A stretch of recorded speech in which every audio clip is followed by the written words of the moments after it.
जन्म लेते ही बच्चा क्यों रोता है।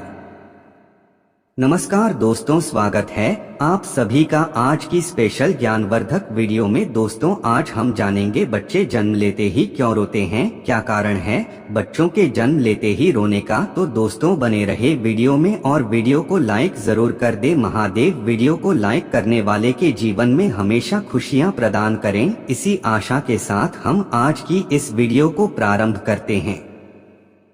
जब जीव मृत्यु लोक में जन्म लेता है उसे समय उसकी स्मृति शून्य होती है। वह ना तो किसी चीज को जानता है और ना ही किसी को पहचानता है। बच्चा माँ के गर्भ से निकलकर जैसे ही बाहर आता है तुरंत ही रोना शुरू कर देता है। वह ऐसा तकलीफ में करता है या कोई और कारण भी है जिसे हम समझ नहीं पाते। क्या आपने भी कभी सोचा है कि आखिर बच्चा जन्म लेने के तुरंत बाद रोता क्यों है? इसके पीछे का सटीक कारण क्या है? हिंदू धर्म शास्त्रों के अनुसार वैसे तो इसके पीछे एक पौराणिक कथा की मान्यता है जिसका विवरण विष्णु पुराण में मिलता है।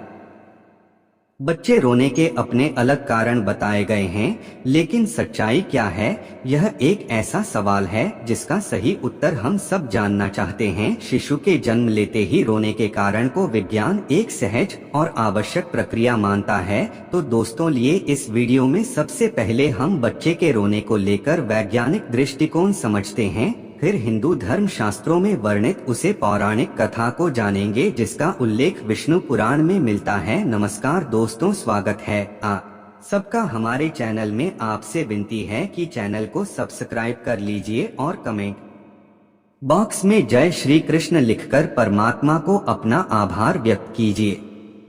दोस्तों, नए जीवन की प्रक्रिया पुरुष और स्त्री के समागम के साथ शुरू होती है, जिसके फलस्वरूप जीव को एक नए शरीर के रूप में स्त्री के गर्भ में स्थान मिलता है। जब तक बच्चा माता के गर्भ में रहता है तब तक वह सांसारिक दुनिया से अनजान होता है। माता के गर्भ में वह जीवित तो होता है परंतु वह सांस नहीं लेता। उसके शरीर को खाना पीना इत्यादि माँ से जुड़ी गर्भनाल से प्राप्त होता रहता है। बच्चे के फेफड़े तो बन जाते हैं लेकिन वह प्रयोग में नहीं रहते। बच्चा माँ के गर्भ में एक पतली झिल्ली के अंदर बंद होता है जिसमें तरल पदार्थ भरा होता है। इस तरल पदार्थ को वैज्ञानिक फ्लूइड बोलते हैं। यही तरल पदार्थ बच्चे के मुंह, श्वास नाली और फेफड़े तक में पहुंच जाता है।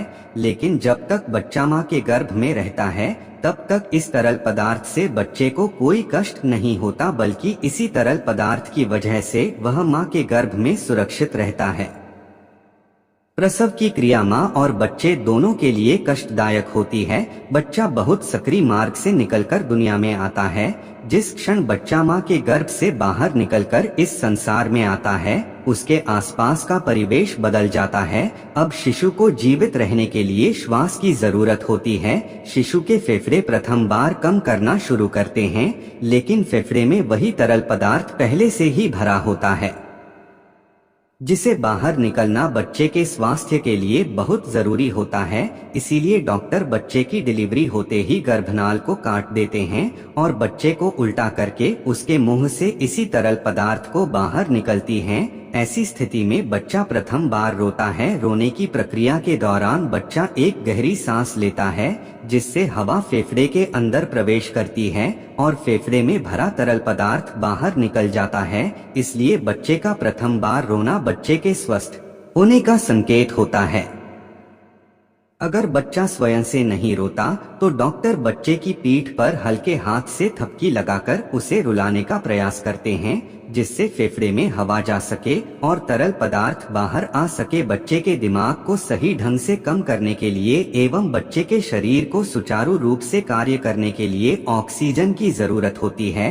जिन बच्चों के फेफड़े से तरल पदार्थ नहीं निकल पाता उनके फेफड़े में पर्याप्त हवा नहीं पहुंच पाती। ऐसा होना बच्चे के जीवन के लिए खतरा होता है और दिमाग को पर्याप्त ऑक्सीजन न मिल पाने के कारण उन्हें किसी प्रकार की मानसिक बीमारी भी हो सकती है। तो दोस्तों, यह बातें थी विज्ञान के लिए। अब जानते हैं पैदा होते ही बच्चे के रोने को लेकर धर्म ग्रंथ में क्या लिखा है। शिशु जब प्रथम बार रोता है तो उसके रोने का स्वर कुछ इस प्रकार सुनाई देता है जैसे वह पूछ रहा हो, कहाँ हूँ मैं, कहाँ हूँ। विष्णु पुराण के मुताबिक जब ब्रह्मा जी सृष्टि की रचना कर रहे थे तो उन्होंने स्वयं जैसा पुत्र पैदा करने का विचार किया। तो उनकी माया से गोद में एक मायावी बालक प्रकट हुआ। यह बालक रोते हुए ब्रह्मा जी की गोद में उथल पुथल करने लगा। जब ब्रह्मा जी ने उसे बालक से इसकी वजह पूछी तो उसे बालक ने प्रश्न किया, मैं कौन हूँ, मैं कहाँ हूँ, मेरा क्या नाम है। इस पर ब्रह्मा जी कहते हैं कि पैदा होते ही तुमने रोना शुरू कर दिया, इसलिए मैं आज से तुम्हारा नाम रुद्र रखता हूँ। ऐसी मान्यता है कि इस बच्चे के जन्म से पहले किसी बच्चे ने रोना शुरू नहीं किया था। ऐसी पौराणिक मान्यता है कि तभी से जन्म के बाद बाकी बच्चों में भी रोने का नियम बन गया। क्या आपको बच्चे के रोने का कारण पहले से ही पता था? कमेंट बॉक्स में जरूर बताइए। दोस्तों, अगर आपको इस विषय से कोई अन्य जानकारी चाहिए तो आप कमेंट में जरूर लिखें। दोस्तों, आशा करते हैं कि आपको हमारी यह कोशिश पसंद आई होगी। अगर हमारा प्रयास सफल रहा हो तो प्लीज वीडियो को लाइक कीजिए और ऐसे ही वीडियो को देखने के लिए हमारे चैनल को सब्सक्राइब कर लीजिए। आप सभी का धन्यवाद, आपने इतना समय दिया। कल फिर मिलते हैं कि नई जानकारी के साथ एक नई वीडियो में।